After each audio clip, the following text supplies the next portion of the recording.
안녕하세요. 강원대학교 병원 안과 녹내장 분야를 맡고 있는 김정아라고 합니다.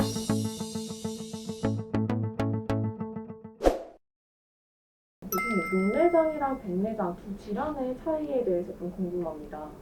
녹내장, 백내장이 이름이 너무 비슷해서 많이들 헷갈리시는데요. 일단 가장 유병률이 높은 백내장 먼저 말씀을 드리면, 백내장은 노화에 의해서 발생하는 것이기 때문에 나이가 되면 다들 조금씩 생기는 병인 거고요.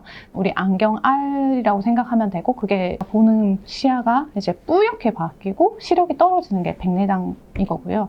그러면 안경알을 이제 저희가 교체를 하면 되잖아요. 그런 면에서 볼 때 사실 백내장 완치가 가능한 질환이다, 이렇게 생각을 하시면 됩니다. 하지만 이게 녹내장 같은 경우에는 그 특징이 점점 시신경이 나빠져서 나의 시야가 주변부부터 가운데까지 이렇게 점점 좁아지는, 그렇기 때문에 초반에는 사실 주변 시야를 못 느끼거든요. 그래서 처음에는 증상이 없다가 말기 정도 돼야 이제 안 보이는데, 그때는 이미 신경이 다 죽었기 때문에 뭐 어떻게 더 할 수 있는 방법이 없는 그런 완전히 다른 질환이라고 생각하시면 됩니다.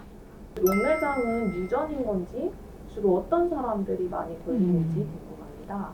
가족력이 있는 경우에는 녹내장 발생의 위험이 좀 더 높다고 알려져 있고요. 그 이외에 근시가 있거나 안압이 높은 경우에는 녹내장 발병의 위험이 좀 더 높아지고 있습니다. 그 이외에도 안압이 오를 수 있는 당뇨망막병증이라든지 아니면 스테로이드를 장기적으로 써서 안압이 올라가는 환자들도 있거든요. 이런 경우에 녹내장 발생의 위험이 더 높아진다고 생각하시면 될 것 같습니다. 낮은 연령대에 녹내장 발병률이 높아졌다는 기사를 봤는데 그 이유는 무엇인가요? 최근에 이제 과거에 비해서 안경 쓰는 사람들이 많이 늘었잖아요. 그러니까 근시의 유병률이 증가했고, 그 다음에 예전과 비교해서 안과 검진을 받게 되는 기회들이 훨씬 많아졌고, 장비들이 좋아져서 조기에 진단받는 환자들이 많아져서 과거와 비교하여 20대에서 40대에서도 이제 녹내장의 발병 빈도가 높아지는 것으로 보이는 것 같습니다. 녹내장 검사 방법에 대해 알려주세요. 검사는 안압을 체크를 해야 되고, 안압과 관련이 있는 그 각막 두께, 그것도 측정을 해야 되고요. 그다음에 시신경 상태를 파악하기 위해서 시신경 사진을 찍고 OCT라고 해서 그거를 정량화할 수 있는 검사를 하고, 시야가 얼마나 좁아졌는지 확인하기 위해서 시야 검사 이렇게 하고 있습니다. 그렇기 때문에 안압을 낮추는 방법이 이제 약물적 치료 방법, 또 수술적 치료 방법이 있습니다. 보통은 이제 안전하게 약을 먼저 쓰고요. 그다음에 약을 써도 계속 신경이 나빠지고 더 이상 추가할 약이 없는 경우, 또는 약을 써도 안압이 충분히 내려가지 않는 경우에는 이제 수술을 고려하고 있습니다. 다음에 이제 많은 분들이 녹내장이 치료로 완치가 되느냐, 많은 질문을 하시는데, 이미 손상된 시신경을 살릴 수 있는 방법은 없고 아직까지는 완치를 할 수 있는 방법이 말씀드리기가 좀 어려울 것 같습니다. 그럼 녹내장이 걸린 환자들은 모두 다 실명하는 건가요? 많은 분들이 녹내장이 이제 서서히 신경이 나빠져서 어느 사이 실명을 한다, 이렇게 생각하기 때문에 실명에 대한 공포를 많이 가지고 계시는데요. 치료를 잘 받으시는 환자분들, 특히 뭐 조기에 진단을 받으셔서 치료를 잘 하시는 분들은 대부분 실명으로 가는 경우는 거의 없고요. 걱정을 하시기보다는 병원에서 정기적으로 검사를 받으시면서 적게 치료를 잘 받으시면 실명까지 갈 위험은 많이 높지 않다고 생각하시면 될 것 같습니다. 일상에서 더 관리할 수 있는 방법이 있을까요?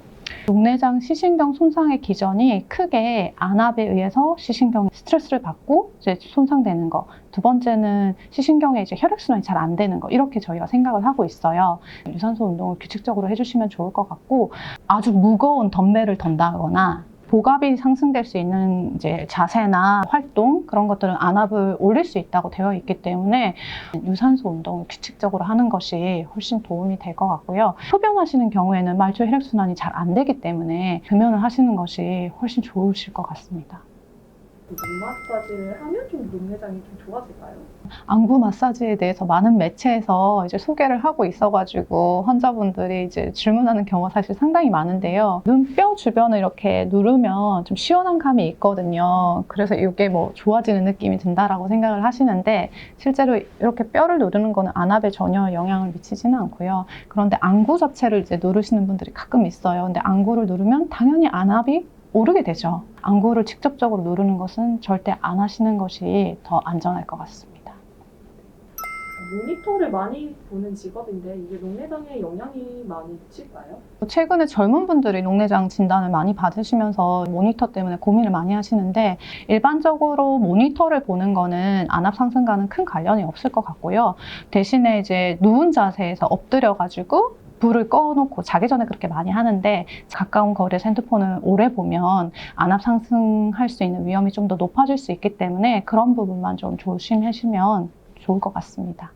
옆으로 누워지면 녹내장 위험성이 좀 높아진다는 걸 들었는데 이런 수면 자세랑 안 질환이랑 어떤 관련이 있는 건가요? 옆으로 이렇게 자는 경우에는 그 눌린 쪽 눈에 안압이 오를 수가 있기 때문에, 실제로 이제 한쪽 눈 이쪽에 만약에 심한 녹내장을 가지고 있다 하면 이쪽으로 주무시는 거는 좋지는 않을 것 같고요. 가급적 머리를 이제 바로 눈 정자세로 주무시는 것을 좀 노력하시는 것이 도움이 될 것 같습니다. 녹내장 환자도 시력 교정술을 받을 수 있나요? 아식라섹 수술은 각막을 절삭하는 수술이기 때문에 그것 때문에 시신경이 많이 손상된다 말씀드리기는 어렵고요.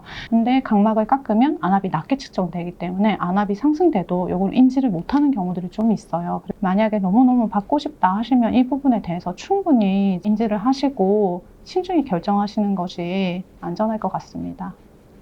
오늘 이 시간을 통해서 녹내장에 대해서 간단히 알아보고 치료와 관리에 대해서 말씀을 드렸는데요. 이 시간이 환자분들이나 보호자분, 그리고 녹내장에 관심 있는 분들께 도움이 되기를 바랍니다. 모두들 건강하시고 구독과 좋아요 눌러주세요. 감사합니다.